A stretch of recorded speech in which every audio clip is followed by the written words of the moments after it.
Peale mõnusat puhkust olemegi jõudnud Võrumaale, kus me natuke räägime erinevatest koolitustest, mille kaudu saabki ennast ja oma pere aidata.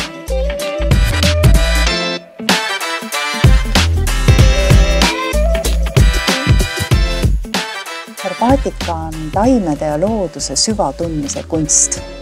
Ja herbaatikumis me õpimegi seda, kuidas suhestuda taimedega, loodusega, kuidas aru saada iseendast, kuidas loodus peegeldab iseennast ja kuidas holistiliselt läheneda siis fütoteraapiale ehk siis taimedega ravimisele.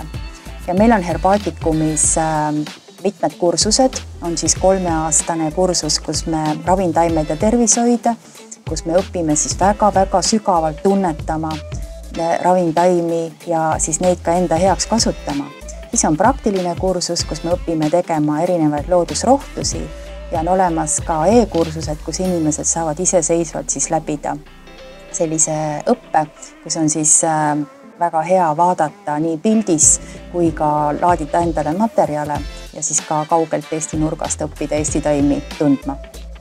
Ja milliseid õppematerjalid üldse veel kasutada, kui ongi e-õppe või on kohapeal õppe, et kust kõik need raamatud ja õppematerjalid tulevad? Õppematerjalid enamasti on mu enda koostatud, sest ma olen tegelenud sellega 30 aastat ja selle aja sees on 15 raamatut ilmunud mulle. Aga samas on meil ka teisi õpetajaid, kasutame ka nende materjale ja loomulikult kõige suurem materjal kasvab looduses. Nii et loodusest suvel praktikalaagrites just nimelt siin Veetka talus, siis me harjutame kõike seda, harjutame tunnetama, harjutame valmis tegema neid loodusrohtusi ja harjutame ka aru saama sellest, et milline on just minu taim, milline taim aitab just mind ja minu peret.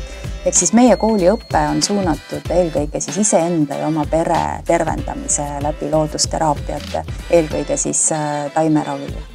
Herbaatikumai koolitused on siis meil Tallinnas ja Tartus. Tegelikult on ka metsaretk Viljandis ja praktikalaager siin Võrumaal, Veetka talus, kus see kõik on välja kasvanud.